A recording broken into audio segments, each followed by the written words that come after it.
panas, ramai, sempit. Aktivitas makan yang seharusnya jadi waktu untuk istirahat berubah jadi sesi bertahan. Tapi, bagaimana jika kita bisa membalik suasana itu semua? Menciptakan ruang makan yang tidak hanya mengenyangkan, tetapi juga menyejukkan secara visual, termal, dan juga rasa. Dan disinilah desain saya bermula. Halo, perkenalkan nama saya Renata sebagai mahasiswi arsitektur UGM angkatan 2024. Dan disinilah proses saya dalam merancang sebuah food hub yang kemarin dijadikan sebagai tugas besar studio komposisi arsitektur. Jadi pada tugas besar studio semester 2 kemarin, kami diberi tugas untuk membuat third place food hub, di mana itu adalah ruang bersama selain di mana orang dapat memilih makanan dari berbagai vendor dan menikmati hidangan tersebut, mereka juga dapat sambil ngobrol, menikmati view, atau sekedar menikmati suasana saja. Untuk lokasinya sendiri berada di Sayap Barat Departemen Teknik Arsitektur dan Perencanaan UGM. Dan di sini tantangannya adalah bagaimana kita menghadirkan sebuah ruang yang bisa menyelesaikan permasalahan yang ada, tetapi tetap menyatu dengan konteks, fungsi, dan juga tetap memantik estetika bangunan. Langkah proses desain saya yang pertama adalah analisis tapak. Saya memulai dengan pergi ke tapak, yaitu ke Sayap Barat Tetap UGM. Meskipun tempatnya sekarang sudah dijadikan lapangan basket.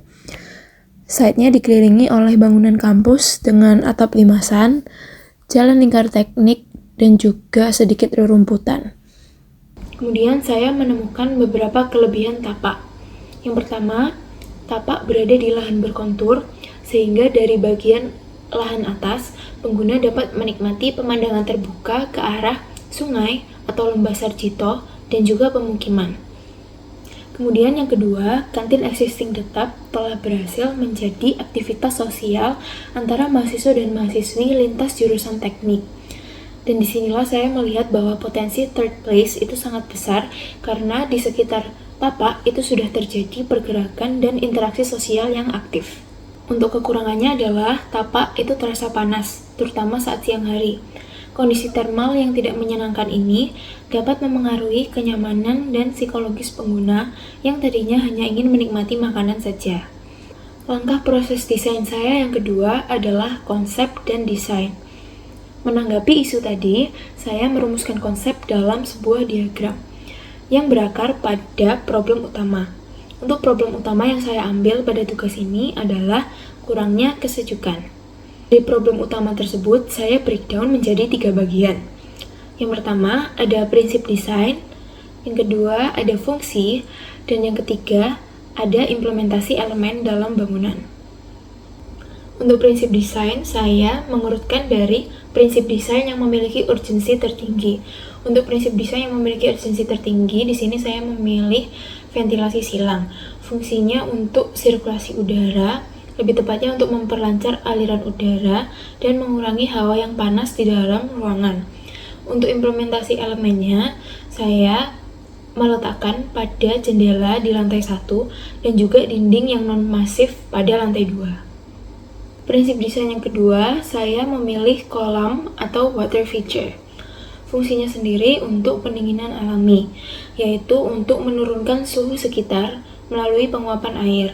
Dan implementasi elemennya saya meletakkan di sekeliling entrance lantai 1 dan teras. Prinsip desain yang ketiga, saya ambil teras. Fungsinya sebagai zona penyangga, yaitu mengurangi radiasi langsung ke dinding dan juga bukaan utama. Untuk implementasi elemennya, saya meletakkan di lantai 1 dan lantai 2 yang saya jadikan sebagai balkon. Prinsip desain yang keempat, saya memilih vegetasi. Fungsinya untuk filter udara, yaitu memberikan keteduhan dan juga menjaga kelembapan udara. Untuk implementasi elemennya, saya letakkan di sela-sela atap pergola yang mengelilingi balkon lantai 2 saya. Dan tanaman yang saya pilih, saya memilih tanaman Lee Kuan Yew, yaitu tanaman rambat gantung, dan dia ciri-cirinya daunnya kecil dan juga menjuntai. Kenapa saya memilih tanaman itu? Karena cocok dengan media tanam dan media rambat di desain yang saya buat. Media tanamnya saya letakkan di pot dan media rambatnya itu di atap pergola tadi, yaitu dengan material baja ringan. Untuk prinsip desain yang terakhir atau yang kelima, saya memilih material bangunan. Fungsinya sebagai pelengkap insulasi pasif, yaitu menahan panas dan juga memberikan kenyamanan termal. Untuk implementasi elemennya sendiri, saya memilih material bangunan seperti bata merah dan juga material alami seperti bambu dan juga kayu. Kenapa saya memilih material tersebut? Karena material tersebut kelebihannya itu tidak menahan panas dan juga sebagai isolator panas alami. Kemudian saya menentukan konsep besar pada tugas ini dengan mengambil prinsip desain saya yang kedua dan ketiga. Dan saya memberikan nama teras berkolam atau water terrace of flavor. Proses desain saya yang ketiga yaitu studi preseden. Saya mengambil studi preseden di Food Court Galaxy Mall Surabaya. Di sini saya lebih mengambil beberapa raut desain yang lengkung seperti kasir dan vendor yang nantinya akan saya terapkan dalam desain saya. Pemilihan interior lengkung yang estetis ini memberikan kesan dinamis dan modern, serta elemen lengkung itu menghubungkan berbagai zona tanpa batas. Proses desain saya yang keempat yaitu sketsa desain 2 dimensi, maket studi, dan juga sirkulasi beserta zoningnya.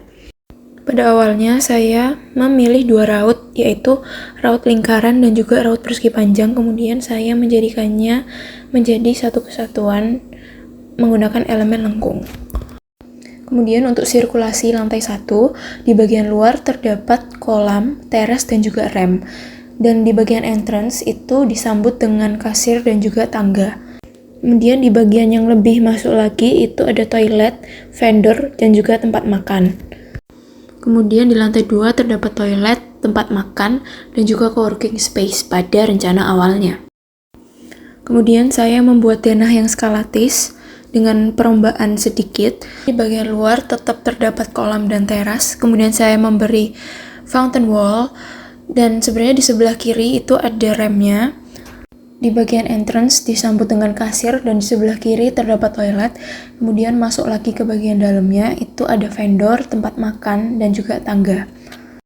Lalu di lantai 2 ada area makan yang semi komunal, baik yang di dalam ruangan maupun yang outdoor yaitu balkon, kemudian area makan yang privat, vegetasi, dan juga toilet. Saya membuat maket studi. Untuk desain atapnya sendiri, saya mengikuti dari bentuk denah dan dengan desain yang berbuku-buku atau berlapis-lapis. Sembari mengerjakan maket studi ini, saya mengubah beberapa bagian di denah. Di lantai 1, saya memperluas area kolam hingga ke entrance, sehingga orang harus melalui stepping stone terlebih dahulu. Dan untuk yang difabel, bisa melalui rem agar kursi rodanya bisa masuk. Kemudian saya juga menambahkan entrance di bagian lahan atas kontur, sehingga orang-orang yang berkunjung dari tetap dapat mengakses food hub tanpa harus ke lantai 1 terlebih dahulu. Lalu saya menambahkan area untuk loading barang di bagian selatan bangunan. Saya juga memberikan jalur untuk loading barang, sehingga pada bagian vendor saya majukan. Untuk kasir, toilet, dan juga area makan masih pada tempat yang sama. Pada lantai 2, yang awalnya toilet berada di sebelah utara bangunan, sekarang saya letakkan di sebelah selatan bangunan, karena pada sebelah utara bangunan telah menjadi entrance baik dari lantai 1 maupun dari arah detap. Di sini saya juga menambahkan beberapa kursi untuk bisa menambah kapasitas orang-orang yang makan.